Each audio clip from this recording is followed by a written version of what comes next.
So, did you guys hear? My voice just fucked up. Did you guys hear about Aaron and Elizabeth Olsen? Yes. What about him? They're finally confirmed that they're working on Age of Ultron, even though everybody kind of knew, like, for a fact that, they're going to be on this because they kept on, I mean, they were talking about their characters for the longest time before they were even confirmed.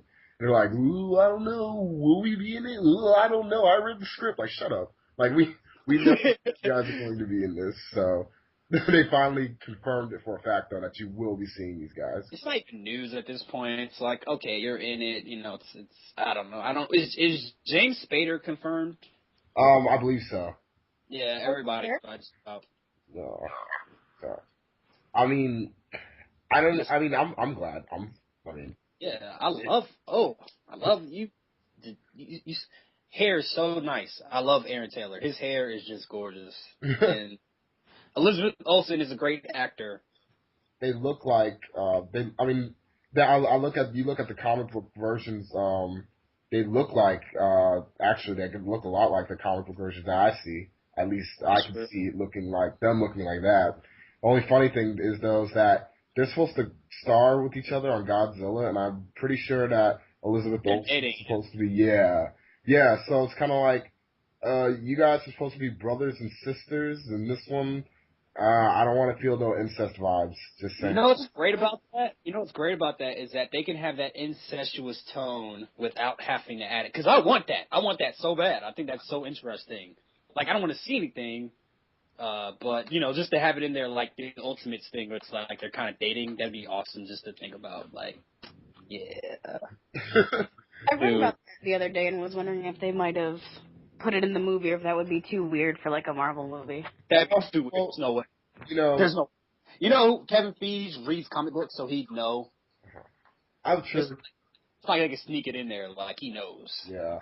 Besides, one of the most famous movies of all time had an incest moment, and I believe all of you know who I'm talking about. Hold on. You said movies? Yeah. Oh! Dun, dun, dun, Exactly. Mm-hmm. Yeah, oh God, I knew it. I'd never even seen that movie. But they didn't even know that they were brother and sister, so, I mean, you can kind of get that to them. But then again, it's like you have to kind of think when you look at somebody, you kind of look like, I mean, unless you're really attracted to yourself, you kind of look like me. So I'm just going to make out with me. Man, I'm saying, no, if you never met, I don't even want to use you as an example because I know you have a little sister. If you never seen your sister before, you saw her, you know what I'm saying? You wouldn't know. You wouldn't know. You'd be like, hey, And after you found out, you'd be like, hey, we weren't raised together, so, it's all good. If you have seen me compared to my brothers, we do not look anything alike. You would never know we were family. Oh, that's true. Never, ever know. Yeah. So, you're right. Like, let's go ahead and lead into the... Yeah. All right. Let's talk about a little bit. Actually, I'm not going to talk about Agents of S.H.I.E.L.D. because I actually get S.H.I.E.L.D. Sorry. I'm supposed to be more positive about this. I haven't seen Agents of S.H.I.E.L.D. in a while. I just feel like, it's not the show for me. So from now on, at least I think I'm not going to give any opinions on it because I haven't seen the episodes.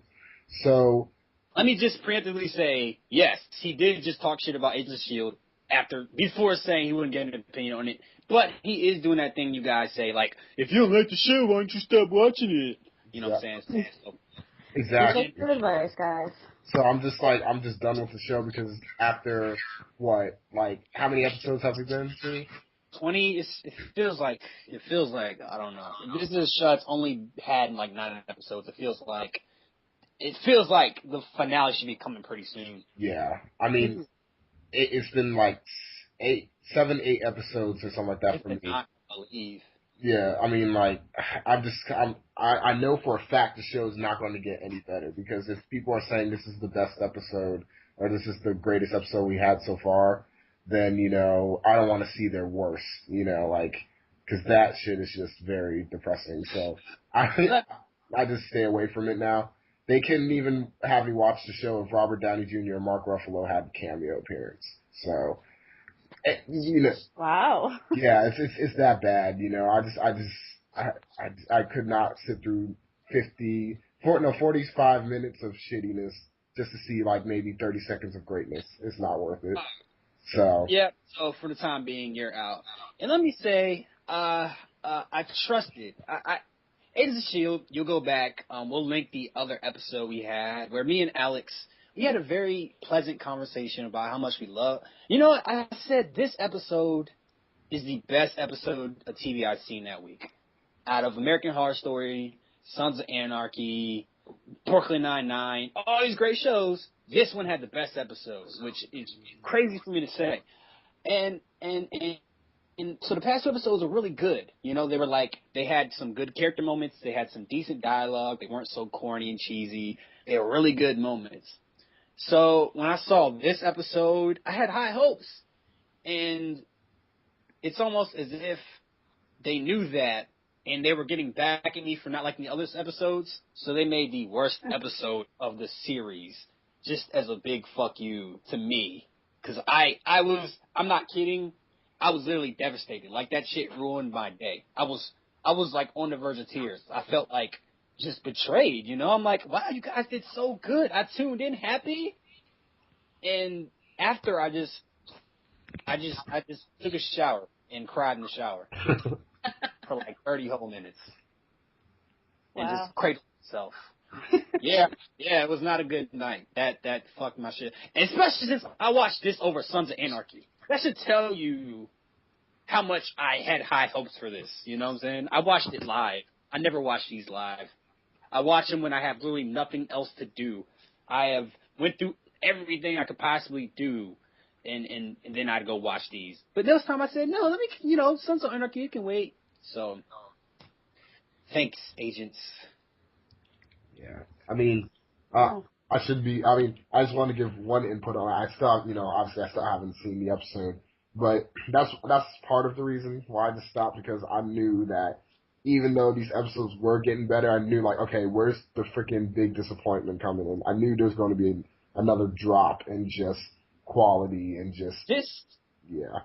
This one, I mean, because I know people have been saying, like, every episode's getting better, and they're right, but it's been getting barely better. Like, insane getting better. And the last two, I thought, were huge, huge improvements. And when I say huge, I mean, like, went from meh to okay to good, you know? And this one was like, it was, to me, is the worst. It was like a big drop off. Like, on a roller coaster, like, like, just a big dip. But Lindsay liked the episode, so I did like it. I mean, I'm surprised myself that I liked it, because I did catch a little bit of it the other night when it was on, but I turned it off because it sounded stupid. I was at somebody else's house, but I was bored last night after eating myself into a coma. Turned it on, had nothing better to do, and I actually liked it. It was really interesting. It was not, I don't know, it was different. But one of the things that my husband said to me when she said that she was being haunted by demons was, oh, well, demons exist in the Marvel universe, but not superpowers. Yeah, that was a little weird. And can I quote you on the comment you left on my page? When we were talking about Agents of S.H.I.E.L.D. Me? Yeah. You Oh, know yeah, what yeah. he said? Yeah, Lindsay said.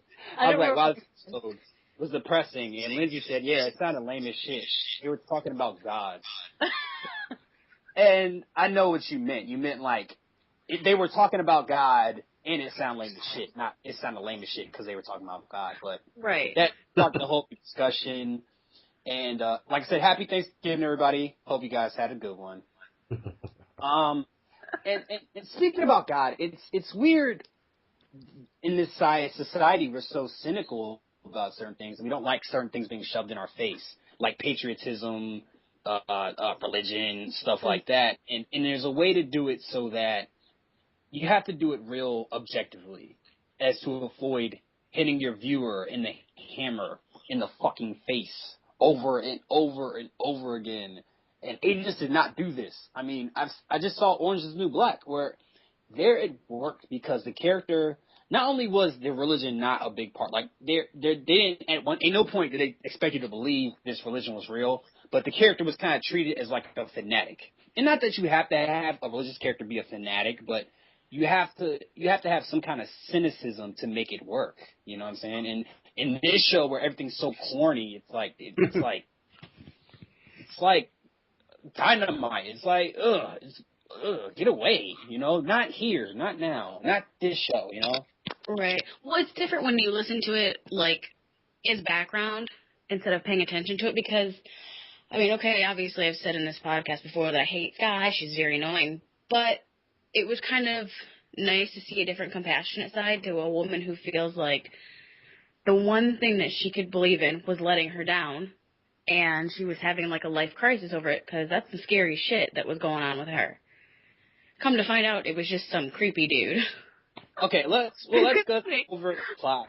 Let's start from the start. Okay, so basically, I don't remember the start of the episode too well. What happened? Okay, I'll go ahead. Okay, so basically in this episode, there was a woman who said that, you know, anywhere she goes, bad things happen to her. And I guess it all started with an accident at a plant that she worked at or something, and some people died, and then she went to, you know, gas station and blew up. So she's thinking, okay, well, God is punishing me for whatever. And then you come to find out maybe she's telekinetic from the accident in the plant.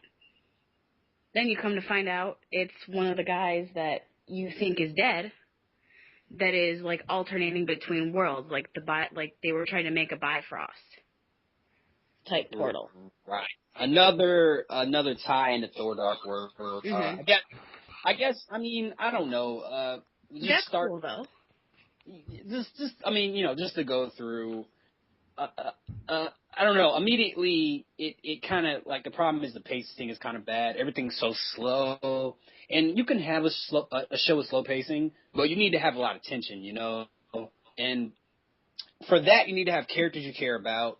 And you need to have, like, a real threat. And at no point did this guy feel threatening, like the big Freak of the Week thing. I mean, I knew from the start. Once they said, no, I knew immediately. I'm like, okay, here's how you know something is going to be a good guy. It's like, oh, he's trying to get in somewhere. Trying to get in somewhere, A. B, it's a pretty girl. C, he's not hurting anybody. I'm like, oh, he's a good guy. He's confused. I was like, I knew the plot twist in the first 20 minutes, you know. Mm-hmm. I'm not talking about 20 minutes in the episode. I mean the first 20 minutes, including commercials. So I'm like, okay, that was a little obvious. I don't know. I don't know. Everybody got on my nerves, you know. Like, this is like, I was been talking about the characters, how they got better. Everybody got in there. But there was one thing I liked. One silver lining. Me and Alex talked to me. He was like, yo, do you think, did Ward bang Ming? I was like, yes. I can't comment on that. I was just thinking, like, wow, Agent Ward and Agent May, that's hot. I like that pairing. I mean, like, they got drunk and, you know. Yeah. She's 50. I was like, God, I would do 50 Shades of anything with her. I don't know if that worked. Does that make sense? I don't know. Yeah, well, we were watching last night. I was talking to my husband. I was like, how old do you think she is? And he said, early to mid-30s. I was like, dude, she's 50. He's like, hot damn, are you for real? I'm like, yeah, yes. Dude. She is, oh my God, smoking hot. Yes, I would, oh man, the things I would do, oof. But yeah, I was like, that's interesting. That is so, because you don't think a show like this would have the balls to do that. Like, to have two characters have sex, like, yeah, like casual sex. Like, that's not something that I thought this show was capable of. Oh, yeah. Well, it seems like, to me, it seems like they have some kind of history together. I mean... Mm-hmm. I thought it was Coulson and her that had the way that they acted. Oh, yeah, that too, but I don't know. I kind of got the impression that her and Ward maybe have done it before. You know? Like the cat. Yeah. Maybe. You know, I like to see everybody have sex with everybody. Like, Sky has sex with Fitz, Simmons, Coulson. Just everybody has sex with everybody. Turn to Jersey Shore, you know what I'm saying? Like, so at the end of the episode, like a finale, it's like, you fuck Simmons. Like, what? you fuck Simmons, but you fuck me. And it's like they're just sitting there arguing about who fucked who. That'd be amazing. It'd be a 5-star I show. think I'll start watching again. In some unplanned pregnancies, maybe wondering whose it is. Yes, that'd be dope. That'd be dope. Then people would love the show. Yeah. And the baby comes out. The baby just jumps out like, "Oh my god, this shit is stupid. I'm out of here." But yeah, that was interesting. There were some interesting things. I guess my problem with this is that the last 2 episodes have really developed the characters. And I was saying, I was like, okay, you guys. I was just doing a checklist. It's like that thing they do like on these shows. It's like each and every character, each episode focuses on an individual character. I'm like, okay, Fitz and okay, first it was the girl one, the fucking girl doctor. I don't know, Simmons, Fitz, whatever. Simmons. It was her, Simmons, and it was Fitz, and then it was Ward. It was Sky before all of them. I'm like, okay, so Ming's. I pretty much knew like Ming's episode's coming up, and the whole thing is treated so corny because it's exposition. It's not like. It's not like she's actually going through something. It's just old demons and stuff like that. It's like, okay, this is just, and anytime you explain anything in exposition, it just sounds corny, Like, something happened that one time. She went in with part of her aid. Some shit like that. Like, come on now. Man, who's writing this shit? Like, come on, son. I made a joke. It seems like it's everybody's birthday. We keep bring up birthdays. It's like everybody in the Marvel Universe. Does Marvel Universe has that many people that like every time it's somebody's birthday? But I said that it was one of the writers' birthday. He was married to Jed Whedon, and I was like, maybe he'll get her a Screenwriting for Dummies book for her birthday because they really needed that. Like, it was so corny. Like, I don't remember the line specifically. I think, yeah, he went to a building, like, Ming went into a building, and somebody died. Who? Ming herself, or part of Ming, or her soul, or her conscience, something stupid like that. It made me throw up. I vomited. And I was like, God, this is the shit I hate, And they really avoided that. Like, they handled, Ward's backstory was a little corny. They had its moments, but I'm like, okay, it was progressing, It's like, okay, it's not the corniest thing in the world. This is something like out of Bible school. Like, they should show this episode to 4-year-olds in Bible study, Sunday school. And like I said, it's this thing, like, you can do it, but you can't pull it off like this. You have to be, you have to turn, like, the music is playing really loud, and she's like, I'm like, oh my God, you are the worst actor on this show. And that's saying a lot on this show. It's like, God, I don't really mean to sound so cynical, but like I said, I had such high hopes for it, and that's ultimately where my disappointment comes from, probably. But I thought this was a major step back, and this is the only episode I'd say recently that you could just leave this one out. Like, this doesn't need to be here. You know what I'm saying? And you could have left this on the cutting room floor, I feel like this episode should have been in the beginning. Like, more so, like, in the beginning. But, yeah, it's pretty much just a filler episode. Before, maybe, like 3 episodes before season finale or something. Just a Yeah, because filler. last episodes feel like they're bringing towards something. Maybe, like the last one tied into Coulson, and the other one, followed up with the whole Simmons trying to, like, jump out the airplane or whatever. This one just felt empty, It's like, oh, okay. Just random.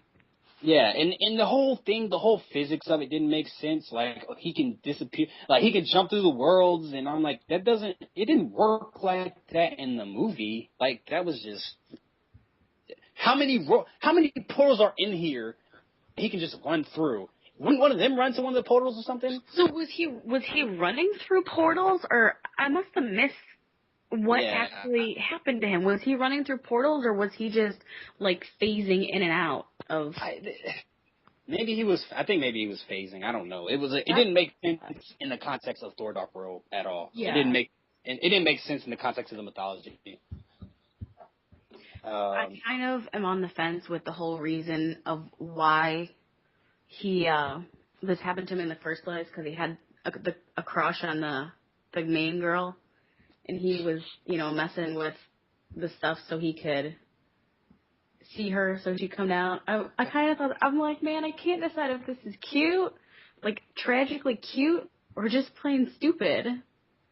That's the problem with every character. Like the most recent characters' motivation have been better. Like I like the whole the motivation last year was that the people hate Norse mythology, and it made sense. You know, it's like okay, their motivation is clear. You know, it's good, and this is like a huge step back on that because it's like, oh, I just did it because I had a crush on a girl. Like, dog, there are easier ways. I don't care what you say, man. There are easy ways to talk to girls. I mean, I haven't talked to a girl ever, but I imagine I've seen people talk to girls. It's hard. Oh, are you too good for to loosen some screws on a big mechanical Bifrost to talk to a girl? I'm just kidding. Like any of our fans, or not all your fans, I'm not an any of the fans out there, don't alter your genetics to talk to a girl. Like, you can just go talk to them. It's okay. You don't got to become a supervillain. I don't know. It seems like girls really like the villains nowadays. Yes. I'm one of them, so. Yes, I love looking. Man. Do what you do it. That hair. That hair is beautiful. Yeah. What else is there? I mean, I guess that's. Is there a stinger? I don't know. It was just. I had to keep the gun in my mouth. I'll say that. I had to. I still liked it though. It was just interesting to me. Yeah. It wasn't the. I don't know. I think it was the worst episode of the season, and we're just saying a lot, but. Maybe it was not disappointed, but you know, people, before you jump on me, like I said, listen to our other review. I was so happy. I was just so happy. Like, you know, it's like Agents of S.H.I.E.L.D. We went on a good first date. Never called me back. That's how I feel. I felt like I stood up.